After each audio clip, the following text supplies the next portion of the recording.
is having some traveling issues. Councilwoman Jordan, I believe, is on the phone. Is she on the phone? I am. Oh, good. Thank Yes. you so much. And Councilwoman Weber does have her neighborhood NAB tonight. So I think, yeah, we're good. That's Madam everybody. Clerk, are you, hold on one second. Madam Mayor, we are Hold on all one set second. to call your meeting to order whenever you are ready. I do not have an agenda. I do. I think I brought one. We have an extra we'll bring you.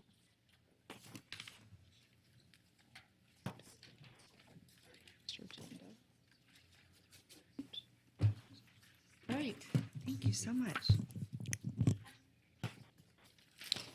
It's on the back of this. Oh, I've got it.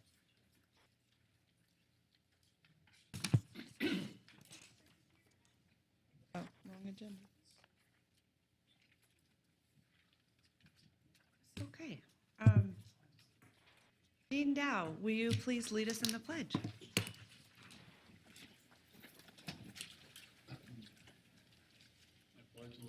To the flag of the United States of America and to the republic for which it stands, one nation, under God, indivisible, with liberty and justice for all. All right. Thank you. Madam Clerk, will you please call the roll? Yes, Madam Mayor, Breckus, Dewar, Here. Delgado, Weber absent at this time, Jordan, Here. Reese absent at this time, Shivi. Here. Madam Mayor, you do have a quorum of the Reno City Council. Okay, thank you very much. I appreciate everyone being here tonight for this special meeting. Rarely do I call a special meeting unless I think it rises to the occasion. My office received a lot of calls and information, and people really reached out. Many of you that probably know whenever we first got onto council, Councilman Delgado, Councilwoman Breckus, we had some issues in Midtown with some of the puppy stores. So tonight, we wanted to really be able to dial in with staff to make sure, you know, what the process is. And we really felt that was important for the public to know what the process is, where we are, where we're going. Okay? So that's why we're here. So we will have public comment. I am going to make public comment a little bit different in the sense that I don't want any graphics shown. You know, sometimes that gets very graphic and obviously incredibly upsetting. So I'm going to ask that we refrain from any graphics. And also, this is not about any individual. This is about business license and then where the city is going to go in the future. So anyway, with that being said, I'm going to send it back to you, Madam Clerk, and please take us into public comment. Into public comment. Madam Mayor, we will proceed with public comment. As a note to our public today, as a reminder of decorum and expectation while you're in the room, public comment is limited to 3 minutes per person. At that time, we will ask you to please step down. We do have multiple people signed in, so you'll be expected to be ready. As a reminder, please address council as a whole. Do not identify any of them individually. Any person who is disrupting the meeting may be removed by the presiding officer. You may be given a warning, and then you may be asked to be removed from chambers. Also, as a reminder, there is no applauding, there is no jeering, there is no yelling or cheering while you're in this room. Again, as the presiding officer, Madam Mayor, has indicated, there will not be any overhead, video, or any other visual aids permitted tonight. With that, Madam Mayor, proceeding with public comment. Reminder to everyone, please be respectful. First to speak is Carter King, followed by Michael Weston. Thank you for letting me speak. I'm Carter King, and I'm a lawyer, and I represent pet store owners. And I think the city should create regulations for pet stores that are clearer, so it's not like, well, what do vets have to do, but what do pet stores have to do? But also, what do the Humane Society have to do, Washoe County, and the animal control, what do they have to do? And even nonprofits like the Society for the Prevention of Animal Cruelty. If you have a certain number of dogs in one place and you say this many dogs, then you have to have a vet there so many times a week. The people that have the pets, whether they're profit or free enterprise, they have to consult with the vet at this time, but not this time. Make the rules and regulations from the city clear, and it should apply not just to free enterprise, but to also Washoe County. They have a lot of dogs. Dogs get sick. What do they do when a dog gets sick? How many times are a vet over at those places? The pet store owners and all those people have to take care of these dogs. And I understand there's money being made everywhere and people need a public option, but also free enterprise. Now in Nevada, there's a lot of things that are legal in this state that are illegal other places because we believe people should be able to have a choice. If you want a public option where you believe people take care of dogs better with people all following the same rules and regulations that are clear, then people can choose.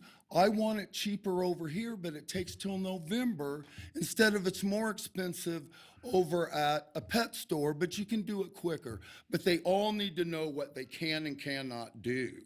The current trouble has to do with practicing vet medicine. No, we need to know, what do all those people caring for these animals? Because, quite frankly, we love animals. All of us do. We don't want people to die. We don't want animals to die. Everyone needs to know how they have to take care of them, follow the same rules and regulations. It needs to be clear. And the state legislature should write something not just for vets, but about what does the animal control and the nonprofits and the people that own pet stores, what exactly do they have to do or not do? I appreciate being able to speak. And I think the mayor's response that this is about a moratorium, that's a reasonable thing to talk about while this is investigated. But I think all sides should be considered. Thank you. Thank you very much.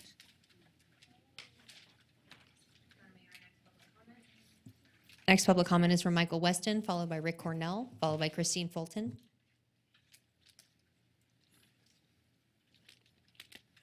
I've been concerned about animal cruelty since 1966. I've come to the Reno Council when I was in high school complaining about dogs being chained to trailers out in Sun Valley.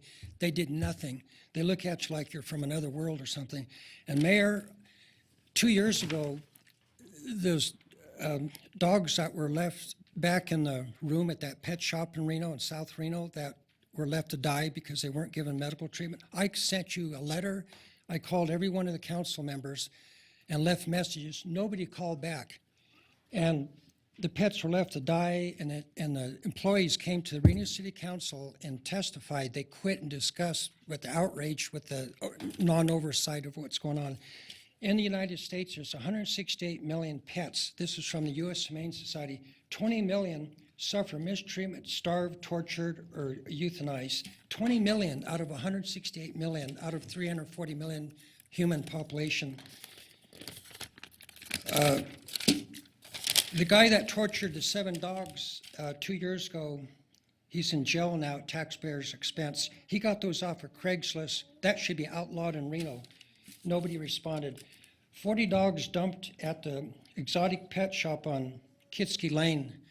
The people that were raising them to make money off them couldn't take care of them anymore, so they jumped them back in the room, in a hot, sweltering room there. We've got numerous witnesses to that.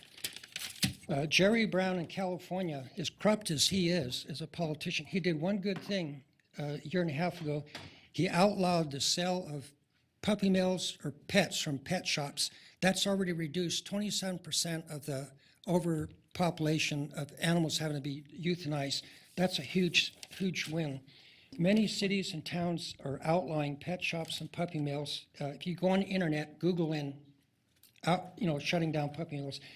The U.S. says the U.S. Humane Society said it's so bad right now that most rural shelters are euthanizing up to 70-80% of their pets in Appalachia, the hillbilly states, where they can't afford to even feed the pets. They're 80 to 100 million, they say, when this this country collapses financially, and it's gonna collapse, you will see 80 to 100 million abandoned. In Chicago was 50,000 abandoned 2 years ago, or 3 years ago, when they had the economic crisis, or 50,000, that was on CNN. The grade and profit for these puppy mills has got to stop. You've got to do what California did, outlaw it. And no-kill shelters can kill up to 10% and still be called a no-kill shelter. A lot of kill shelter, or they're killing more than that.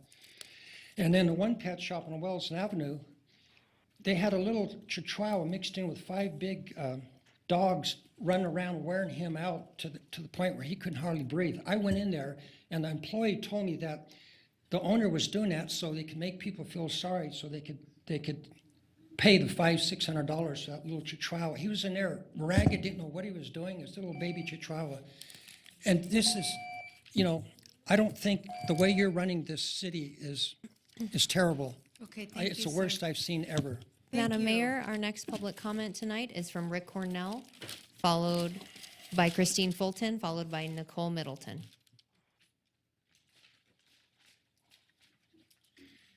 Thank you, Madam Mayor and council members and Mr. Hall. Full disclosure, I represent one of the Puppies Plus owners. I'm not here to talk about that case. It's irrelevant. I am here, though, to make these points. I think that there are, on this issue, what do we do? I think there are really 5 major truths. Number one, whatever we do, there is a demand in the public for purebred dogs. There are people who want purebred dogs. That's never going to change.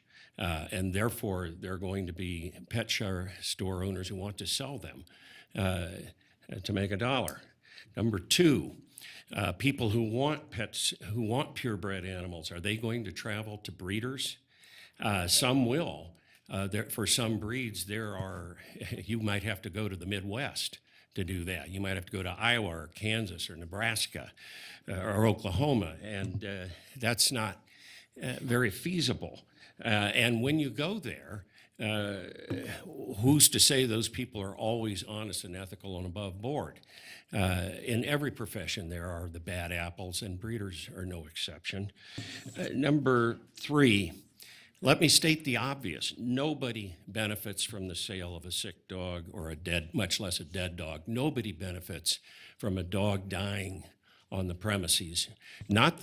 Certainly not the public, not the outraged people who bought such an animal, but not the pet store owner. They're in the same position as the restaurant that serves the food that's poisoned, say. I mean, that's a restaurant that's going under. Same thing with pet stores. Number four, there's this tendency to call purebred distributors puppy mills. And that bothers me. I'll tell you why. I pulled off the internet an article called Nevada Pet Store Puppy Mill Connection, written by Bailing Out Benji, 2019. And they listed my client, and they listed 31 puppy mills that they do business with.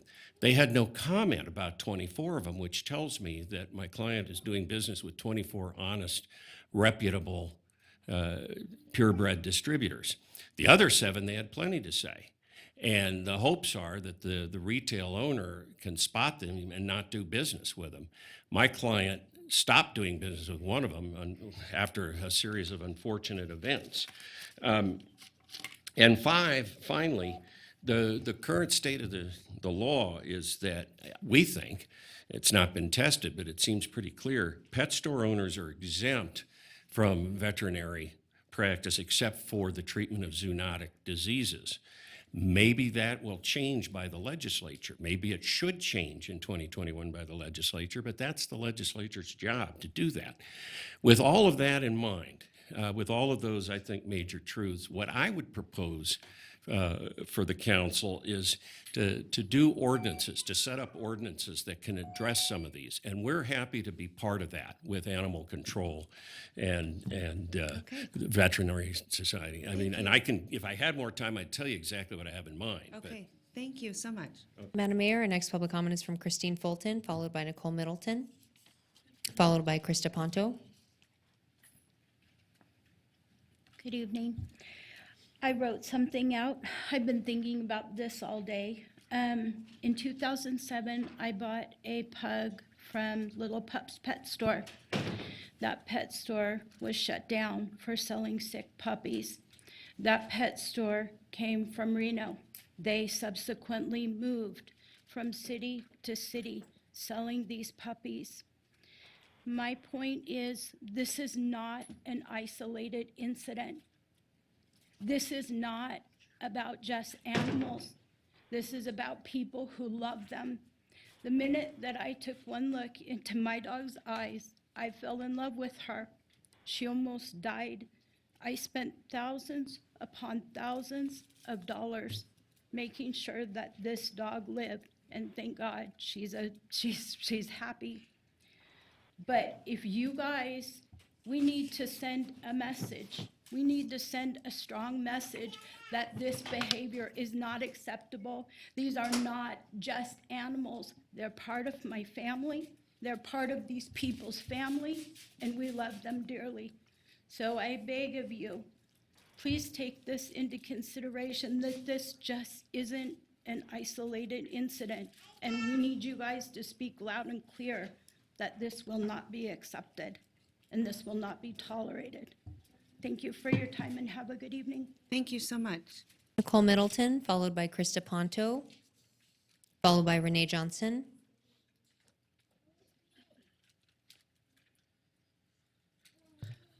Good evening. Thank you for letting me speak tonight.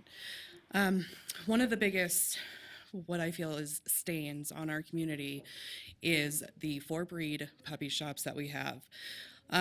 Considering that you guys are talking about regulations and what kind of licensing that these types of stores need to put into effect, the stores can follow these regulations, but who's to say that the breeders that they're using are following these regulations? I heard one person say that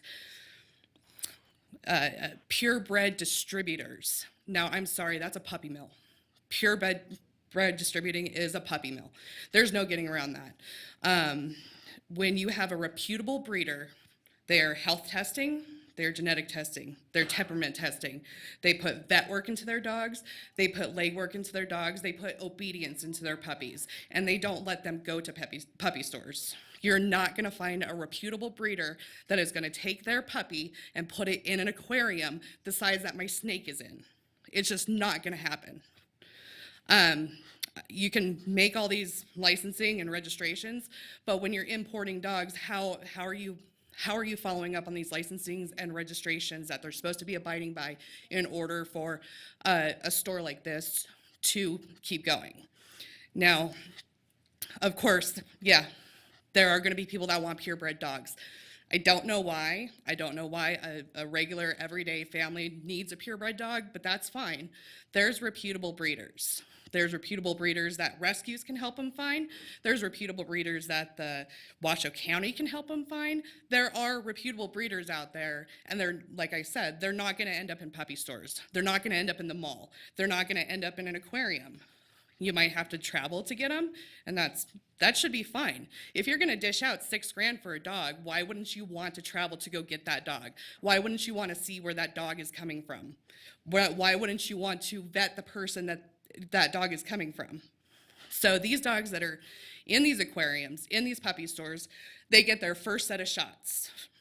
So that means that they're going to sit there until someone decides to buy them with their first set of shots, not have any boosters, not have any veterinary care. And obviously, dogs are facing their demises in the back rooms. So where do we go from here? How do we fix this? Do we require them to have a clean bill of health from a veterinarian every time they sell a dog? Does the county get to choose the veterinarian? How is the licensing going to work is where I'm going with this. It's just too broad of a stroke to try to get these puppy stores in a regulation with too many moving parts when the answers are already out there, and it's not inside a little shop in a shopping center that you're going to put a living, breathing animal in. That's all I have. All right, thank you so much. Krista Ponto, followed by Renee Johnson, followed by Jeff Dixon.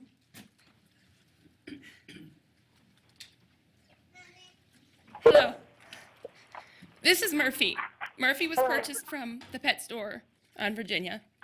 Murphy didn't live with us for longer than a year because we had to euthanize him because he was so sick. My kids were there. Sorry, I'm gonna get it together.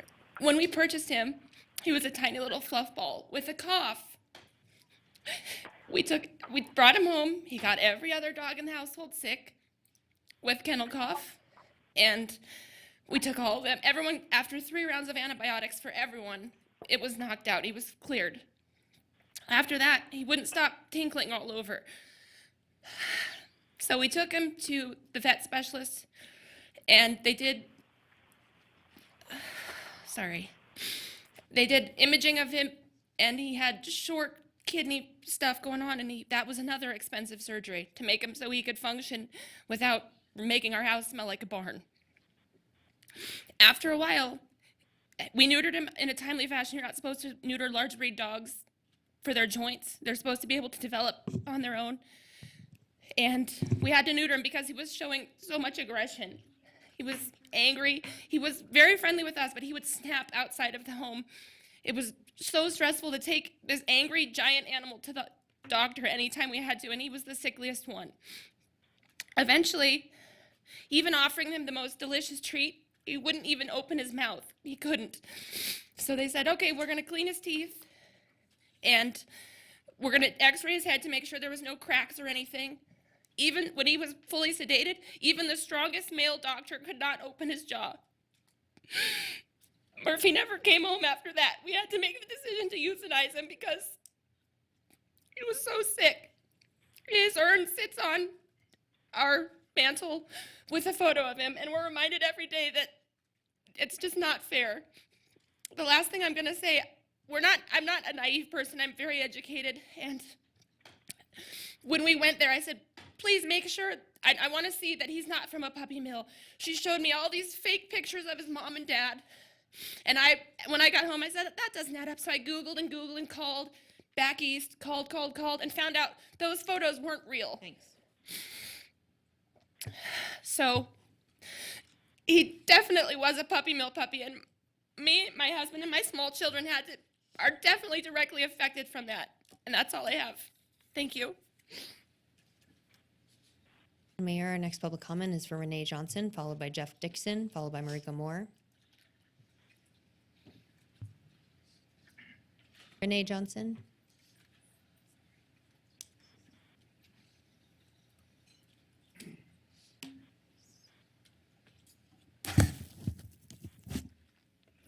Good evening. My name is Renee Johnson, and I would first like to thank you all for scheduling this meeting. Mayor Shivi, thank you very much. For those who were not here for the regular meeting on 9/11 a few Wednesdays ago, I would just like to reiterate that anyone watching the news over the last several weeks were appalled to hear about the local pet store owners, and that they were indicted for animal cruelty and torture. And this is just an incident that we know about. Imagine what is happening to these sweet, innocent puppies that we don't know about. In fact, the sad, disturbing truth is the abuse starts where the puppies come from, puppy mills. And at these mills, they never leave their cages, they never touch the ground, they never see the light of day. They live in their bodily waste, hairs matted, starved, and forced to reproduce and nurse litter after litter until their little bodies are not able to produce anymore. Then they are considered no longer useful and then killed.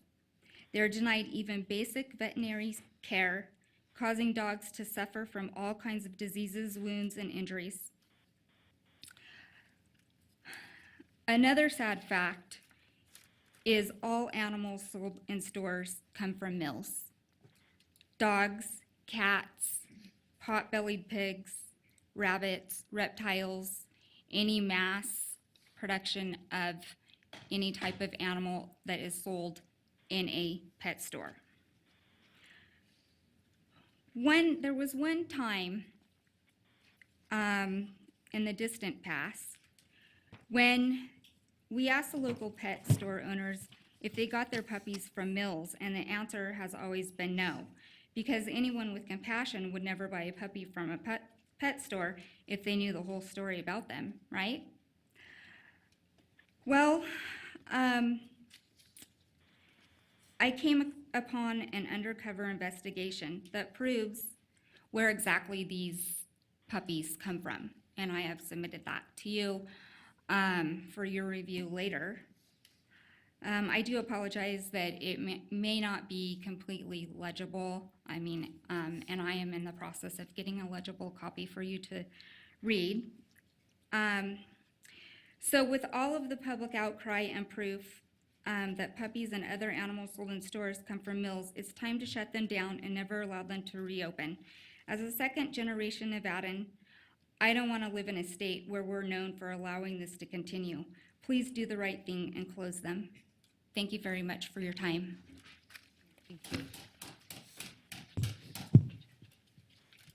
As a reminder to our audience, please observe rules of decorum. Jeff Dixon is our next speaker, followed by Mariko Moore, followed by Billy Howard. For the record, this is Jeff Dixon. I'm the Nevada State Director for the Humane Society of the United States. Thank you, Mayor, for bringing this, calling this meeting and bringing this to the public's attention. And thank you, Council, for hearing this. We are a organization whose one of our top priorities is stopping puppy mills. There are not any puppy mills in Nevada. They are mostly in the Midwest and in the South.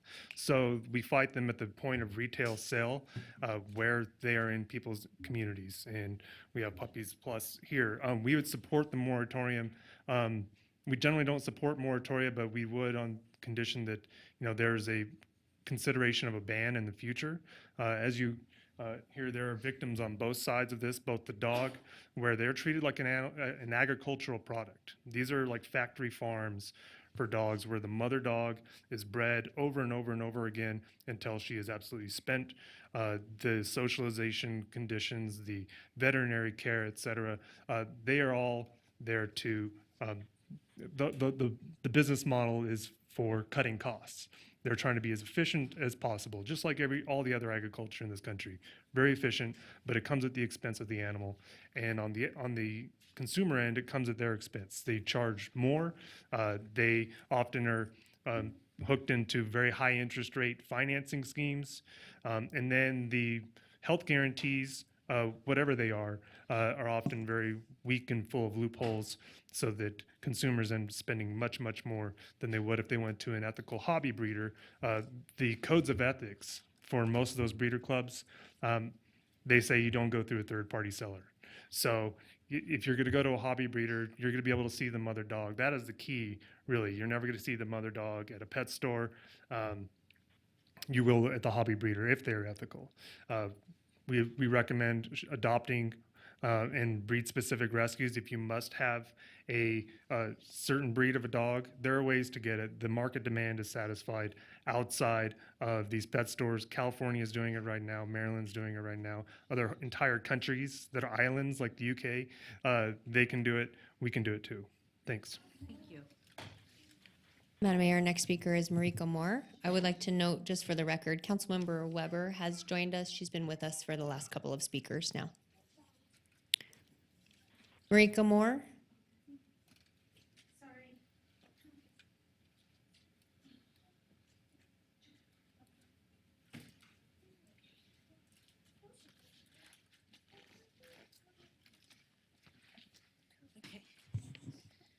Hi, my name's Mariko Moore.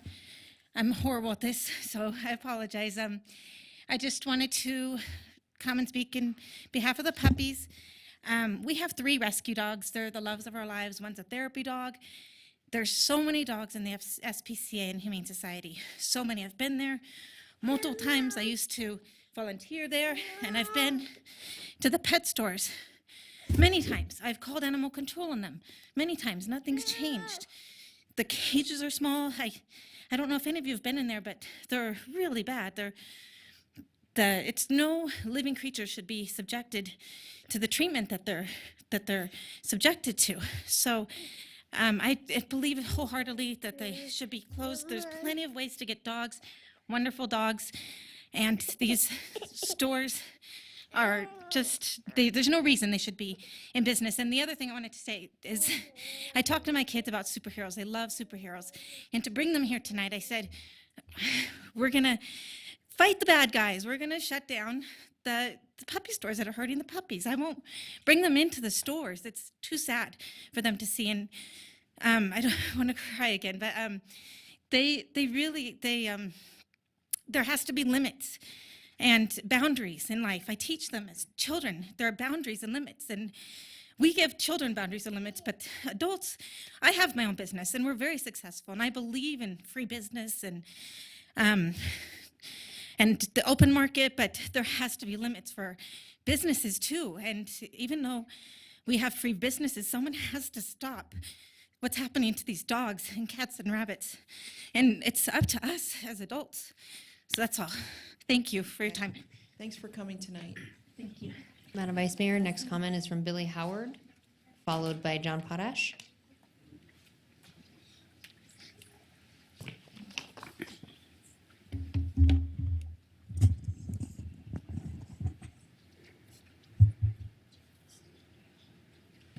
Billy Howard, graduate of the Reno Citizens Institute, former chair, Neighborhood Advisory Board, Ward 2 South, lead activist, puppymillfreereno.com. Thank you, Mayor Sheevy and the council for calling this special meeting about puppy stores in Reno. Reno doesn't need to wait on a court ruling to pass a ban. By our count, 350 jurisdictions, including the entire country of England, with Wales soon to follow suit, have taken action to end animal suffering by ending the sale of dogs, cats, rabbits, and ferrets and other animals in retail stores, whether they have a store in their jurisdiction or not. They didn't wait on the court. They did it to end animal suffering in pet mills, as we have long asked this august body to do so. Because this is about consumer protections, as the dogs and cats are often sick or behavior challenged from the deplorable conditions in which their parents are made to live their entire lives. The goings-on inside the stores we have seen on the news time and time again are not only what we are trying to stop, the pathetic lives of a human's best friend in these mills are stomach-churning to anyone who looks into the reprehensible situation. Because veterinarians associated with stores keep getting disbarred. 5 years ago, the vet lost his license for not physically checking dogs in the stores. He just checked off sheets without ever touching or examining them. So it's no surprise to us to read that a recent vet for the store has also lost her license. It seems to be a thing. Because of the usurious financing offered by the store, where one person wrote into us to say they ended up paying half again as much as the dog in fees when all they wanted to do was use their own credit card over 3 months, but got a hard sell on financing. A Yelp reviewer said the interest rate that they paid was 151%. The puppy price tag was $2,000, but they ended up paying $5,000. Because the Better Business Bureau rating, please look this up for yourself, is an F. That's not like-based, that's interaction with the enterprise. F, failure, doesn't get any lower. No one wants to take someone's business away, and we've advocated from day one that stores don't have to close, just modify their business models. According to the American Pet Products Association, $73 billion was spent on pets in the U.S. in 2018, but live animal purchases are only $2 billion of that total. That's 1/3 of 1%. Clearly, the money is in a thriving supply business with happy, satisfied return customers, though for obvious reasons, we do not recommend they have a grooming business. So here we are again, as in 2013, 14, 15, and 16, asking you to do what so many have asked for, end these sales. Reno, we beg you, end the corruption, the suffering, the mayhem, and the pitiful ugliness that is the whole puppy mill, puppy store paradigm once and for all. Today, institute a moratorium with the goal of adding a ban to Reno business licensing municipal code like the one I've submitted. Just do it, please. Thank you. Thank you, Billy. John Potash.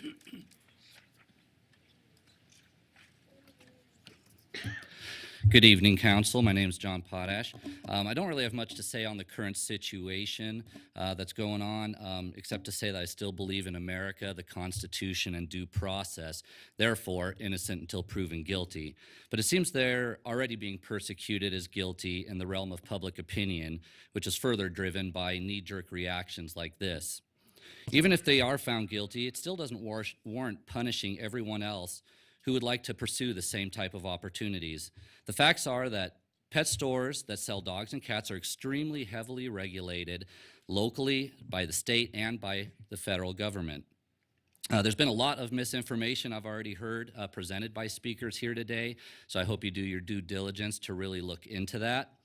As for the emotional testimonies of people who had some bad experiences, I feel for them. There's just as many bad experiences out there of people who have adopted animals from rescues and shelters that had very similar experiences. If you really want to fix a black hole, look into rescues. Anybody can call themselves a rescue and thus be exempted from most of the laws and provisions that govern these pet stores. Pet stores must disclose exactly where every animal has come from. Rescues don't need to disclose this. Pet stores must maintain and provide all veterinary records for an animal. Rescues don't need to do this. Rescues often adopt out animals with unknown and even questionable backgrounds, and many with aggression issues. There's actually been a major rise across the country of people being attacked and even killed by newly adopted animals. There's not enough time here today to go into all of the comparisons, but it's definitely something that you should consider. Also, there's currently a big lawsuit against a state that has recently passed one of these pet store bans, and it's challenging the constitutionality of these unwarranted bans. This is really nothing more than an animal rights propaganda push. We've been seeing it here locally for the last decade or longer, and I really hope you consider that as well. My stance is adopt or shop. It's a personal, individual right to choose. Thank you. Thanks, John. Madam Vice Mayor, it should be noted for the record, we received 111 notices in favor of the moratorium, 4 in opposition. With that, I have no further persons signed in for public comment that have checked in with me at this time. Madam Clerk, would we next go to a presentation from staff? Next, Madam Vice Mayor, actually, we would be looking for approval of your agenda. Oh, thank you. I'm sorry, I didn't have one right in front of me. That's all right. So can I get a motion to approve the agenda?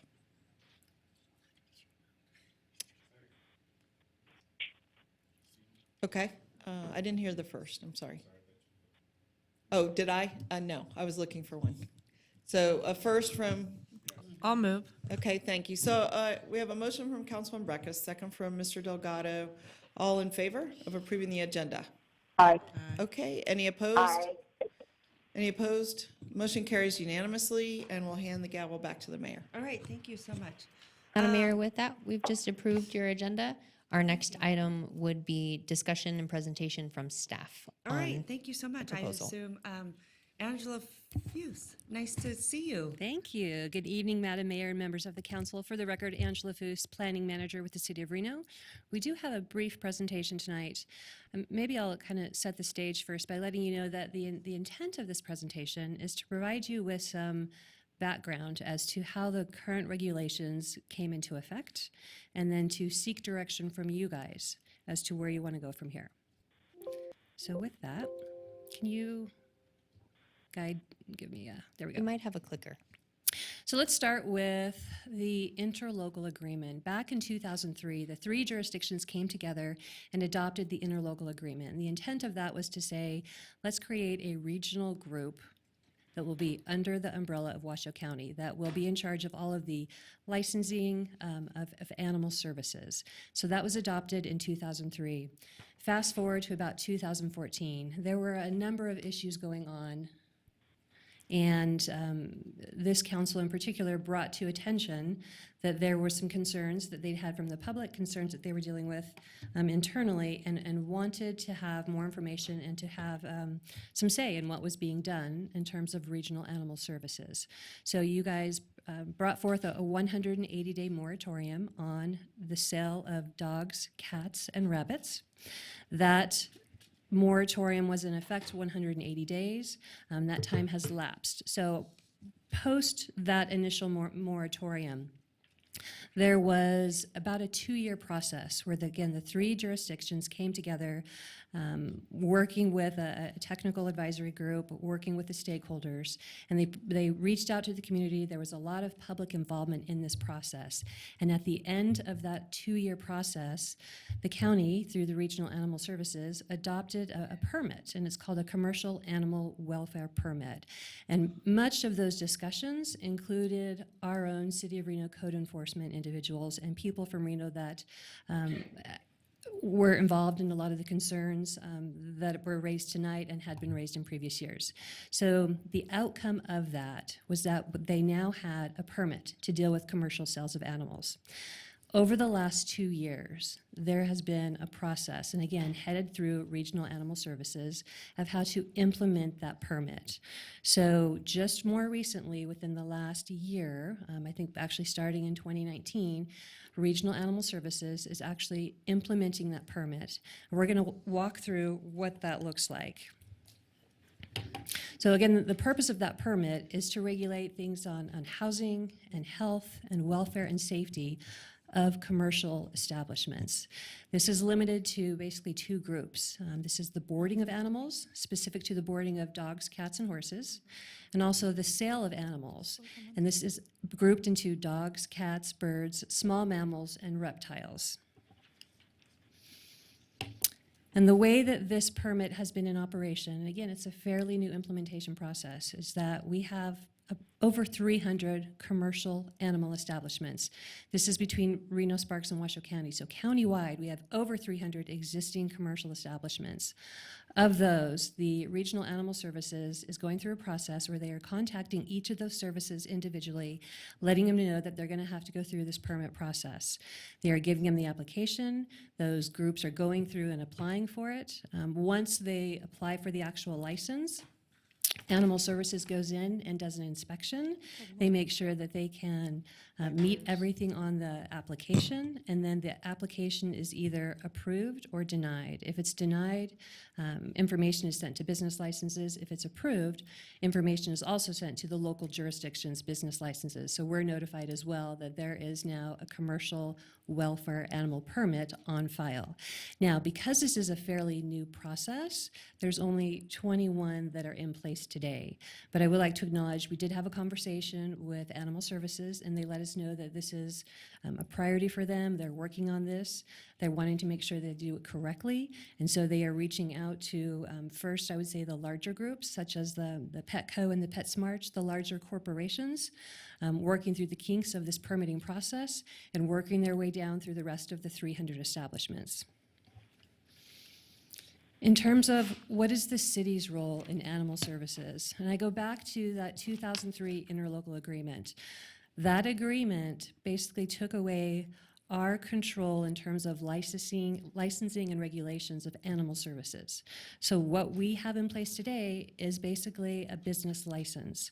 We don't have a separate license for pet sales that falls under a general business license category. So whether you're a Petco or a Puppies Plus type facility, you would fall under the same general business license. The things that we look at from the city's perspective is zoning. Is that business located in the correct zoning? If they're creating a new building or having some kind of tenant improvements, our building department gets involved. We don't look at any kind of the operational elements of that business. It is strictly a business license and nothing to do with the regulation of animals themselves. Anytime we get a code complaint related to animals in any one of these establishments, we route that to the Regional Animal Services Group. We do not handle those ourselves unless it's something related to zoning or the building. So what we are seeking from you tonight is basically some next steps.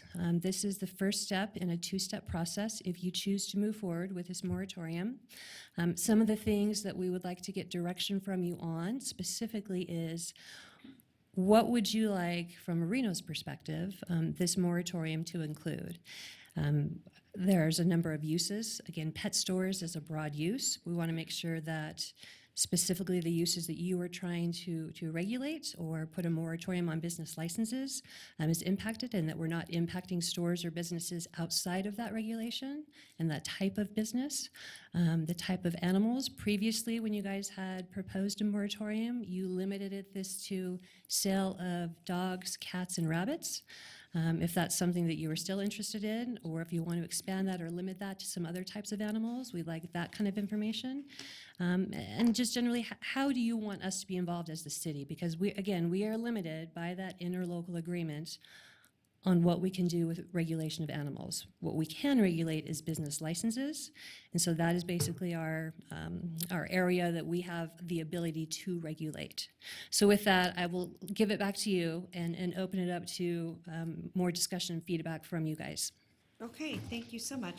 I wonder, Mr. Bill Thomas, maybe you can give us an update on how the city handles situations such as this? Sure. So the way that that we would handle it as the city of Reno, as Angela pointed out, is we license businesses to operate. When we provide that license, they tell us what their business is, and in essence, we allow them to conduct that business. In this particular case, as Angela pointed out, we don't regulate the physical part of the business related to the animals. We simply allow them to be there. However, if somebody represents, in the case of an animal business, that is what they're doing, we then defer to animal services on whether they're operating it properly. So for example, if somebody has a business license for the city of Reno to operate a pet store, and the animal services reports to us that that operator is violating rules that are adopted regionally, then we have the ability to revoke their business license through a hearing process. So we are allowed to revoke and take away a business license if there's demonstrated proof that a person has violated any of the adopted rules that are part of the animal services regulations. I think that's chapter 55 of the Washoe County Code. Okay, so I would just say, if that is to be the case, then I would have animal services come back at that time and brief council on the findings. And that's the way the process would work, is because anybody whose license is revoked, there is a public process that allows them to make their, basically present their case on why they shouldn't have the license removed. So that's what would happen. If we get a violation that's been verified by animal services, it comes to a hearing where the owner has an opportunity to present their facts. And then based on that hearing, a decision is made whether to revoke the business license or not. So it's a multi-step process that allows for outing of all the actual facts, and then an opportunity for a person to have a fair hearing before a license is revoked. Okay, thank you so much. Okay, so I'm going to have council ask some questions if they want, if they so desire. I'm going to ask you, Angela, by the way, is this the first time on the dais for you? I think so. It is. Welcome. On this side. I know, right? Well, welcome. It's Thank nice you. to see you. It's nice to have you. Thank you. Congratulations. Alex, you probably know this. I'm going to cut to the chase. I don't want a moratorium. I'm just going to tell my colleagues this. They may or may not agree with me. I don't think a moratorium is going to reach the end goal that I'm looking for. And so I would like to know, what would the process be to put a ban in place? How do we get there? Of pet stores, of puppy stores, okay? So I'd like to see a ban of puppy stores in the city of Reno. Many cities have done this. This is not a new thing. I went through this in, I think it was 2014, when I was first elected, and it absolutely broke my heart. Actually, it was right before I was elected. Then I got on the council, and many of you are aware of some of the stores that were in Midtown. And, you know, I watched this little girl just, you know, die with heartbreak. And so, and she spent thousands and thousands and thousands of dollars on this pet that she fell so madly in love with. And, you know, and then I remember her, you know, that's the other question is, And I don't even think we need to go that far. You know, I start to think about the issues of, you know, then then you have customers that literally bring these dogs back to say, hey, this dog is sick. And you know what? They said, well, you signed this contract, get out of here. Okay? So, like I said, I'm not even going there. I'm going to cut to the chase. This is where, you know, I would like to go. But I also want my colleagues to weigh in. And then I would ask, you know, our city manager, Bill Thomas, or you, Alex, how do we get there? If I may, ma'am, I'm going to obviously sit back so that the council can discuss. I just wanted to point out something for the record because I think it hasn't been really clarified here this evening. Back in 2014, as you stated, it was an issue, and we remember the store in Midtown, and that's why it came forward. And I just want everyone to be aware and to remember that the reason why Animal Services now has this permit was the outcome of this council requesting business license and code enforcement to be involved with the regional animal services. And we attended all the meetings, and we made a presentation before you, and you gave us the list of issues or concerns, and we took that back to them.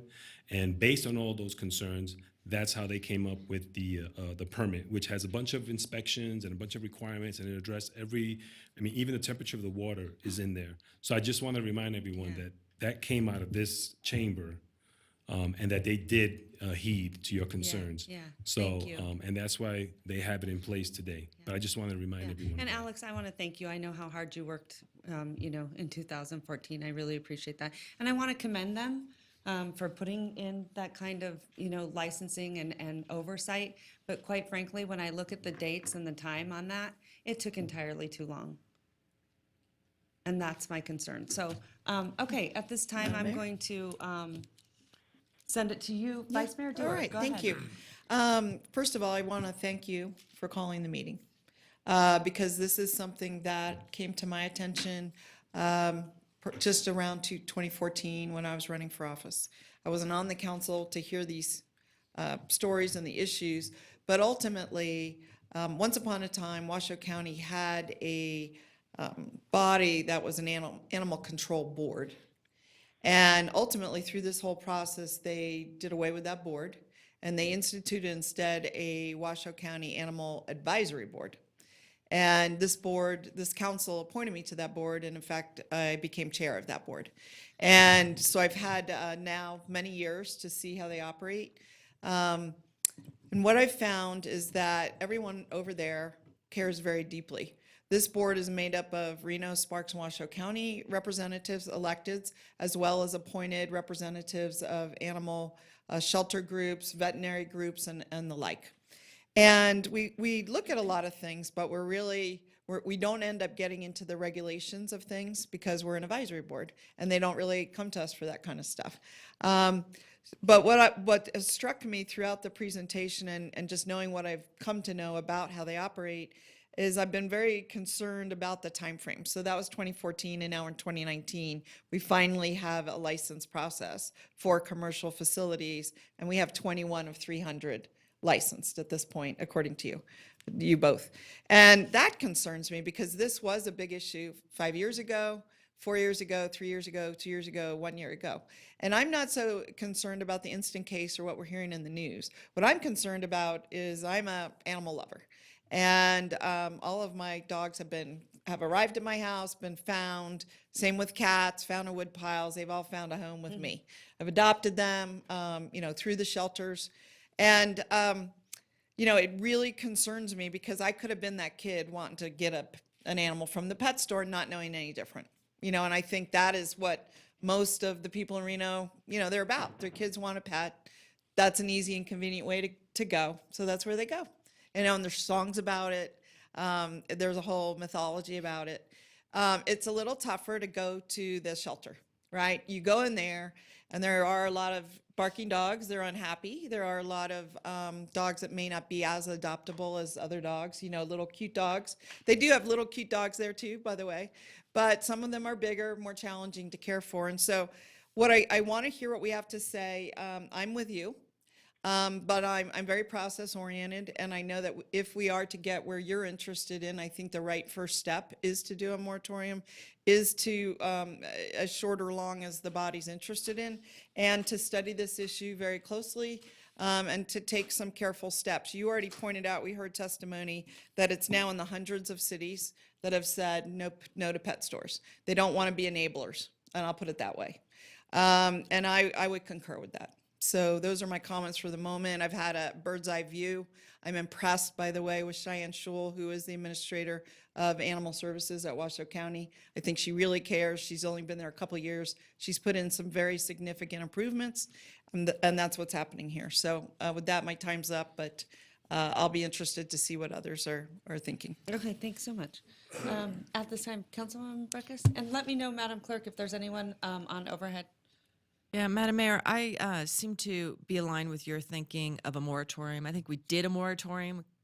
For whatever reason, it didn't go anywhere. It kind of fell off the radar. I went to some of those animal control meetings because I was interested in that regulation ruling, the broader. I had some constituents who had wanted to understand the process on the barking dogs out in the neighborhood. So that was an issue I tracked a bit, tracked some of the exotic issues and who could have those out of, these were just issues that came up through that process on the neighborhoods, that I represent. And so I was involved in a participant in that.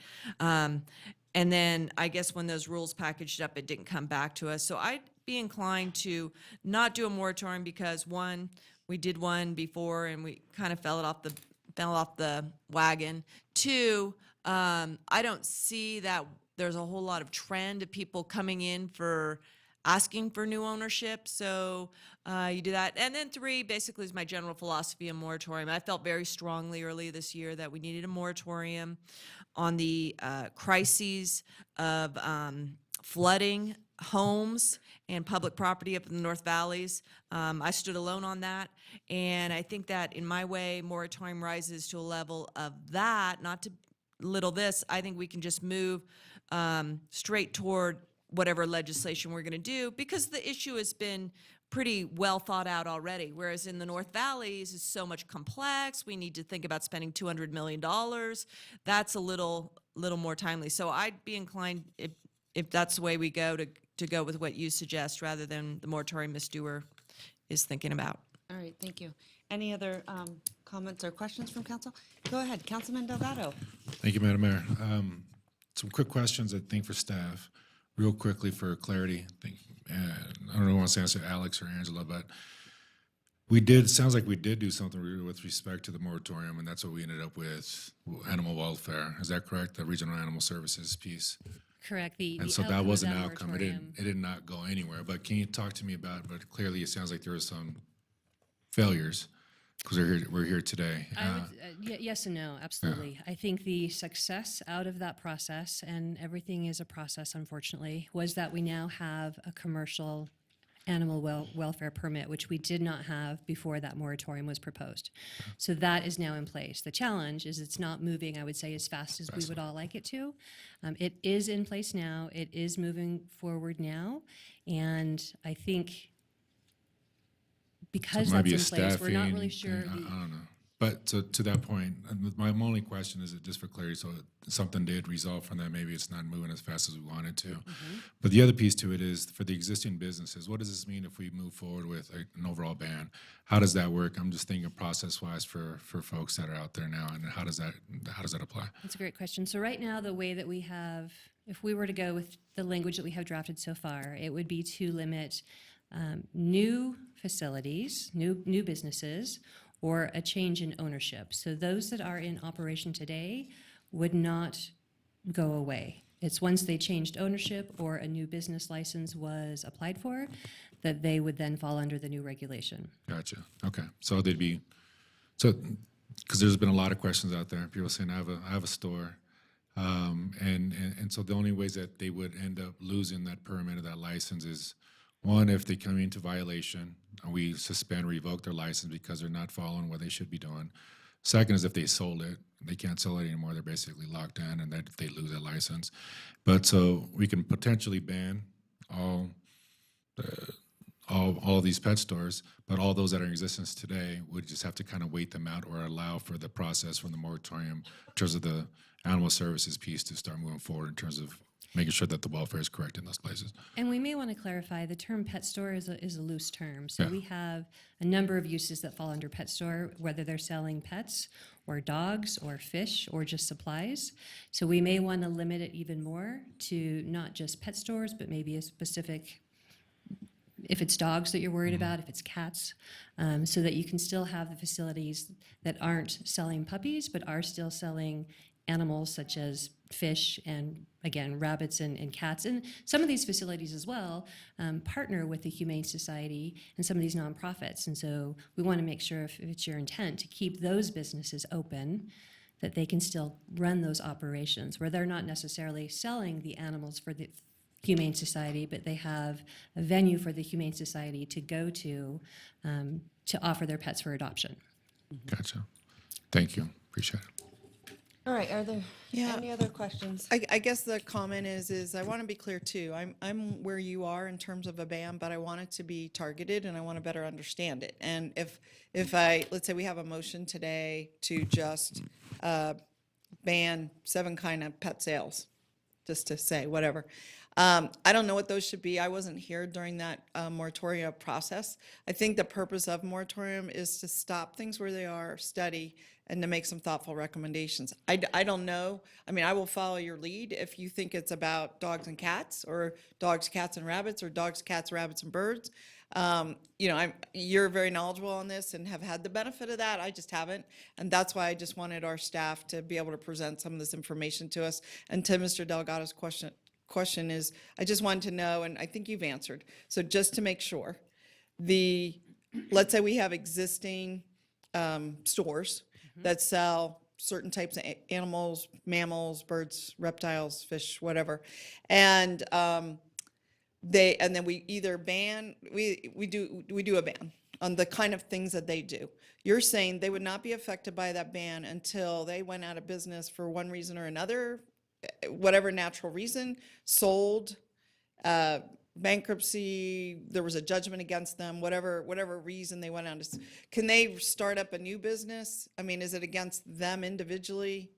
It depends on how you want to draft this. Okay. So the direction that is written up there right now is that if there's a change in ownership, or if that business goes away and a new business comes in, they would be banned. So no new business could come in, and I guess, and a group can't reorganize and start a new business if we went with a ban in Reno, Nevada. If they had the same ownership, and a lot of times we have LLCs and maybe, people shift within that LLC, but as long as their ownership stays the same, they can stay in business. If they come in with new owners and it shows up on our business licensing and through the state as new ownership, those businesses would be banned. Well, this is an area I'm really concerned about, because this is, to me, is a loophole. And we see this in many other businesses. There's this change of ownership, and it's hard to follow. Is it an LLC, an Inc.? Is it the same people? How much of the board is the same? How much of the ownership share is the same? It's very difficult for our staff to figure those things out. We've seen it in other industries. I don't want to name any right now and get that confused with this. But, we've seen people change hands. We license one, they're changing hands.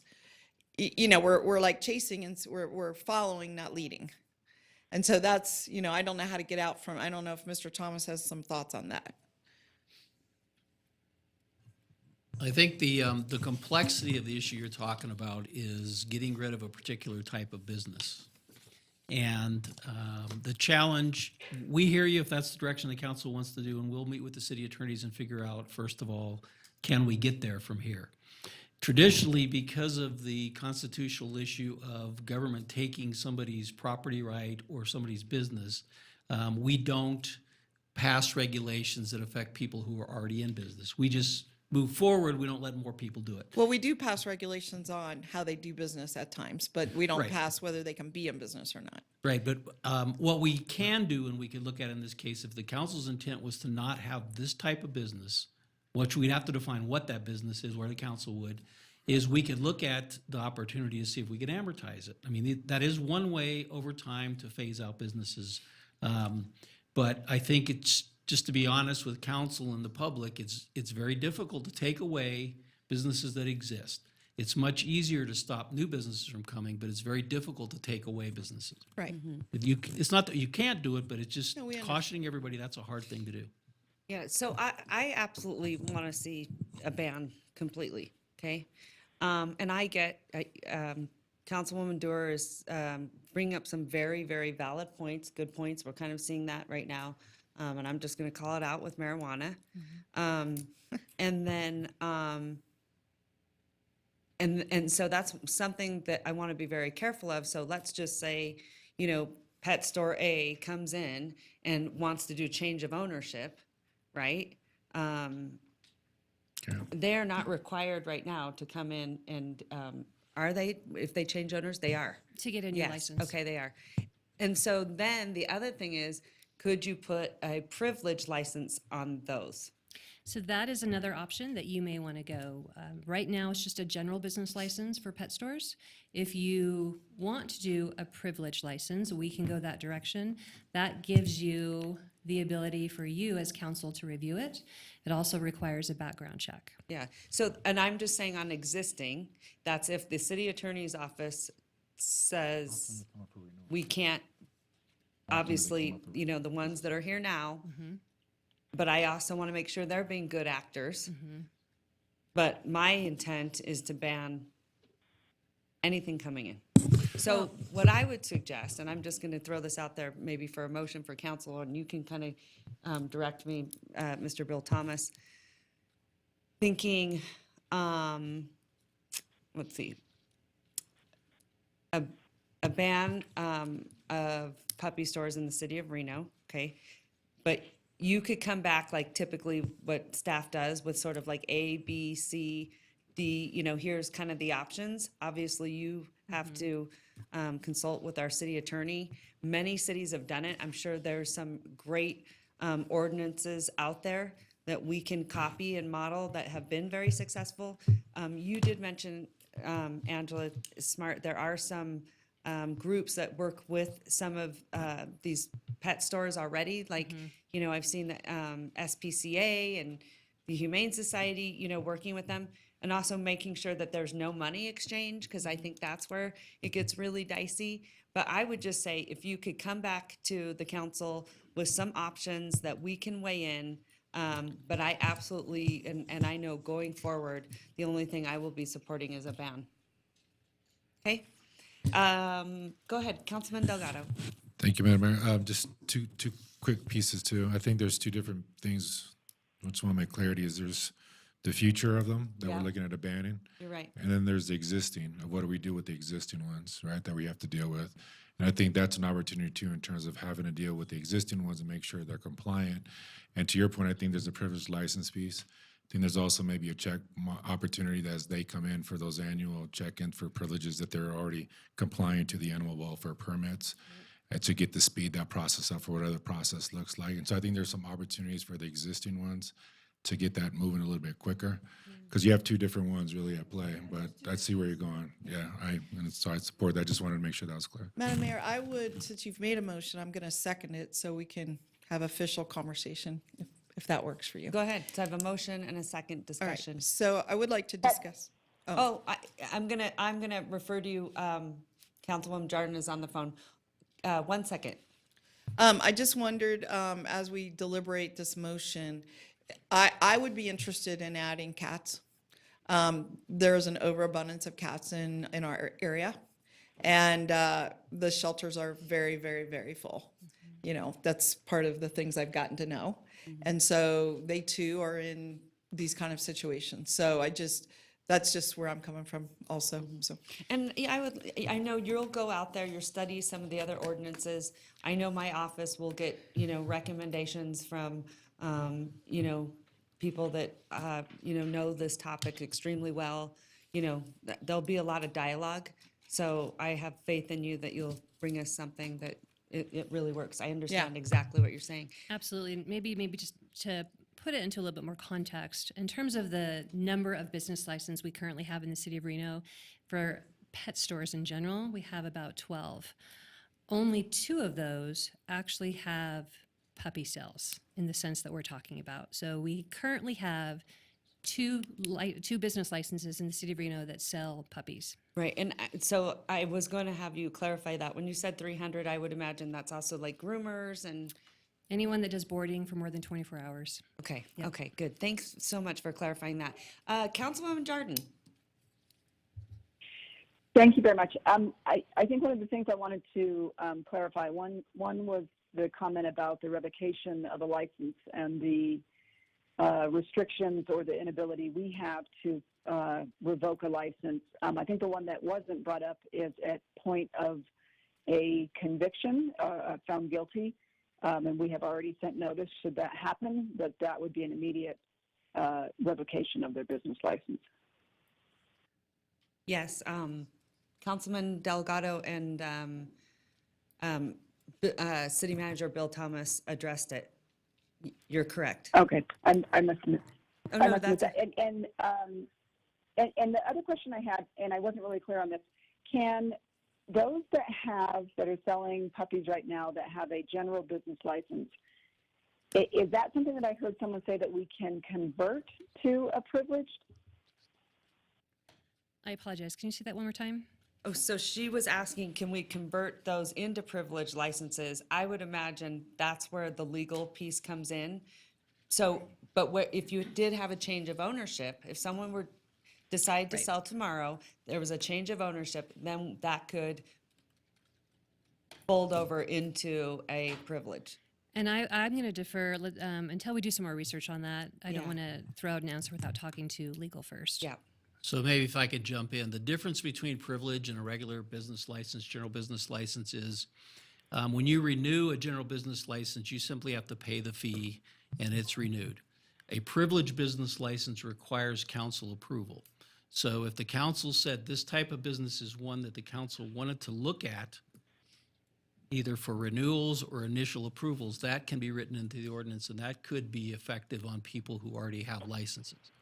Because again, what we're talking That's about what is I was moving asking. from an administrative approval to a council authorized. So that is something, and that is the reason why we have the privileged licenses. And you would also need a background check.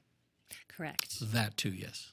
Okay. And just for clarification, apparently as of today, I was just notified that we don't have two business licenses with active puppy sales. We have one business license with an active puppy sale. So we have one business in the city of Reno that sells puppies. Okay. All right. Madam Mayor, I believe Councilwoman Weber had a question. Okay, Councilwoman Weber.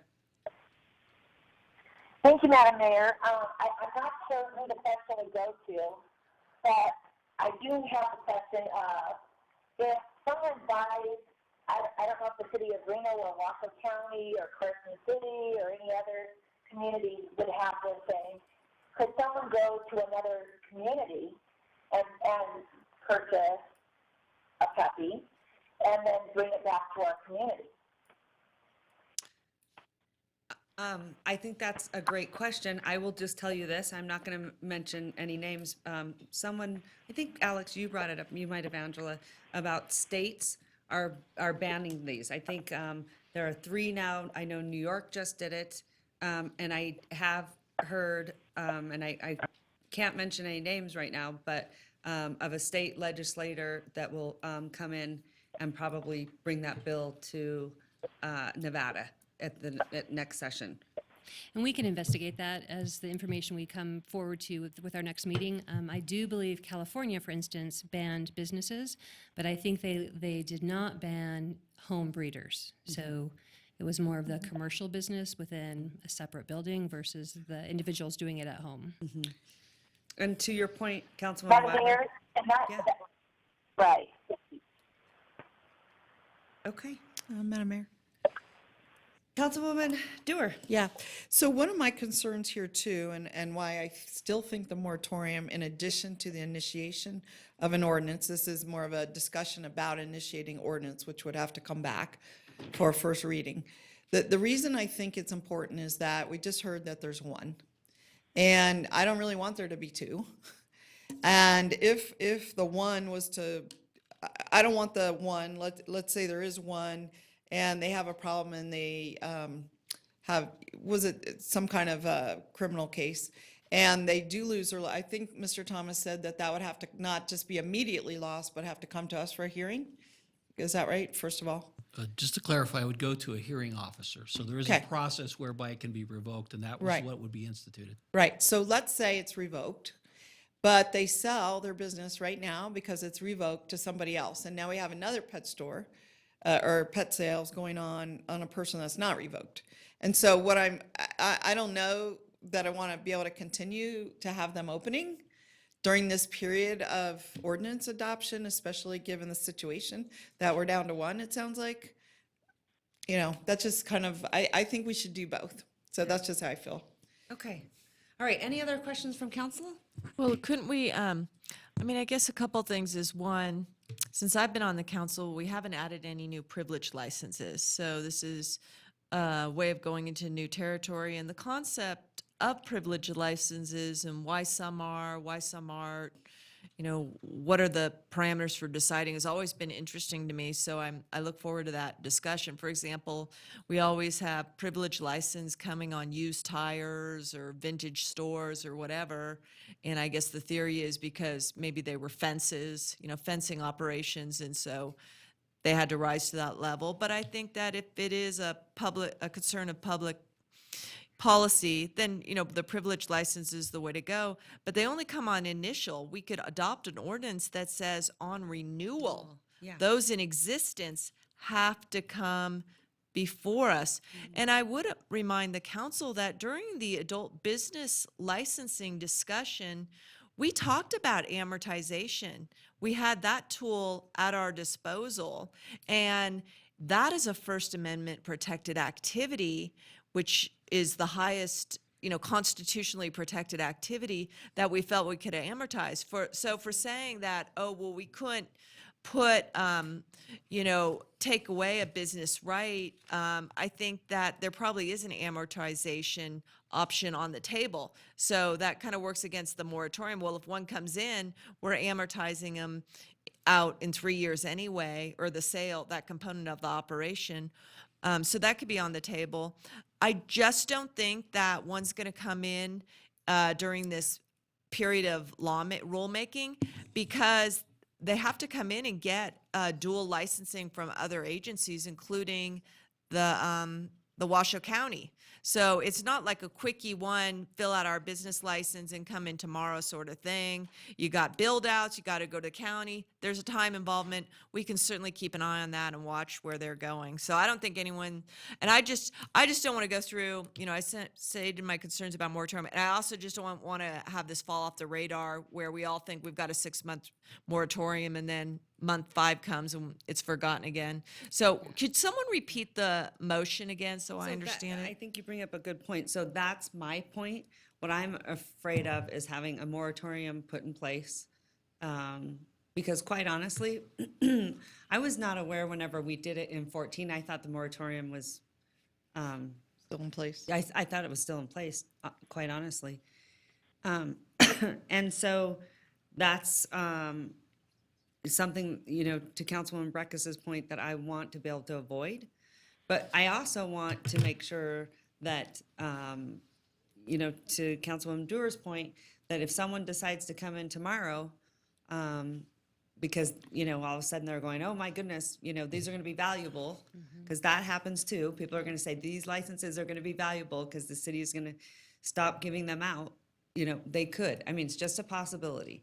I think very unlikely. But how do we also put that measure in place that, you know, I don't have someone applying for a license tomorrow?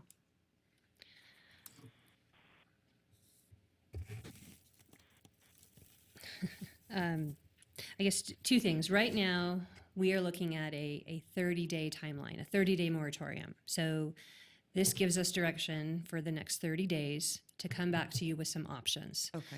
We could make this, again, depending on when we come back in 30 days, we'll provide those options, spell it out for you, and that process could go fairly quickly.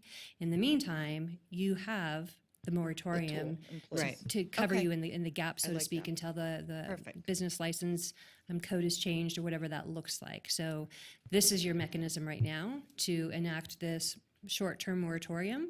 until we come forward with an actual change to the code. Okay, again, so my motion would be for you guys to come back with some ordinances and from other cities that are doing it successfully. My direction would be to ban and not a moratorium other than this 30-day moratorium, so that everyone's clear that you can't come in and get a new license. And also, just for clarification, we want to limit this to both cats and dogs. Okay. Not pet stores.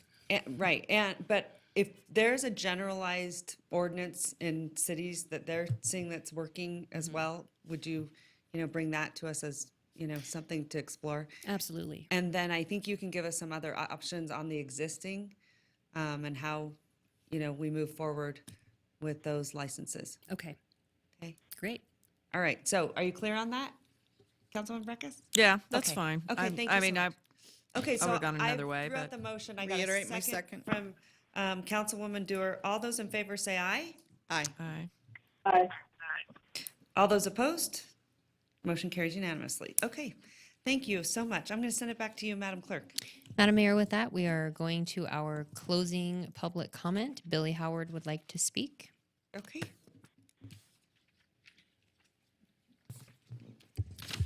Thank you so much for all of your thoughtful considerations on this issue that has been very big to the public for a good 6 years, probably even before that. I can't help but have to say that I feel like we're back in 2013 where Councilperson Zadra first introduced this, and it took forever to get to the moratorium, and then the moratorium expired without action. Part of it is, it feels like to me, the council is asking for something, and staff is telling you how it's going to be. And certainly there's a way of the laws are saying, hey, you need to do this and that, and that's important. But in terms of the sense of, well, we have to allow this store to continue, that's not what I've seen. I'm kind of a code junkie, and I've looked at the 350 different jurisdictions that have passed a ban. I've also watched their council members speaking to their staff. And usually it seems to me what happens is they say, hey, we want to do this, how do we do it? And they answer, we're trying these things and we will bring them to you, so you have your choices. But to say, no, we have to grandfather this store in, is that a NRS situation? Is that a county law? Well, that wouldn't pertain here. Is that why are we hearing, oh yeah, we have to grandfather this store in? So I've watched every one of these things and looked at every one of these code, and I would, off the top of my head, 90%, and I would be happy to do the research for you even tonight and give you the actual numbers. But from what I've seen, 90% of the jurisdictions pass a ban without any grandfathering whatsoever. We want an end to the sale of dogs, cats, and rabbits, ferrets in retail stores, and we would also like to add long-lived birds, these 125-year-old birds that end up in rescues because people don't live long enough to take care of them. We would like to add large reptiles that are found in many jurisdictions across the country because they end up in the sewers of the cities. It feels like the tail is wagging the dog here, and I hope we get to the bottom of it and get the staff to present something to you that you want, not the other way around. Thank you very much. Really appreciate your attention. Thank you. And Billy, will you please make sure that you work with Angela? I know that you have access to many of those codes. You should have one in front of you at this moment from National City, Okay. California, But I want which was everyone to passed a understand week ago. There is a process, and it has to come back to this council for approval, not to mention what I noticed on here, a ban is not on here. Right. And if it is not on here, then this council is subject to open meeting law. Okay? That has to be on here. And I want the public to know what direction we're going into, because a lot of people didn't know. They were very confused. A lot of people didn't know the process. So I appreciate you bringing it to the attention, but I want you to know this council will not stop. We're pretty Awesome. serious. Thank you very Okay. much. Not pretty serious. We are serious. Very serious. Thank Excellent. you so Thank much.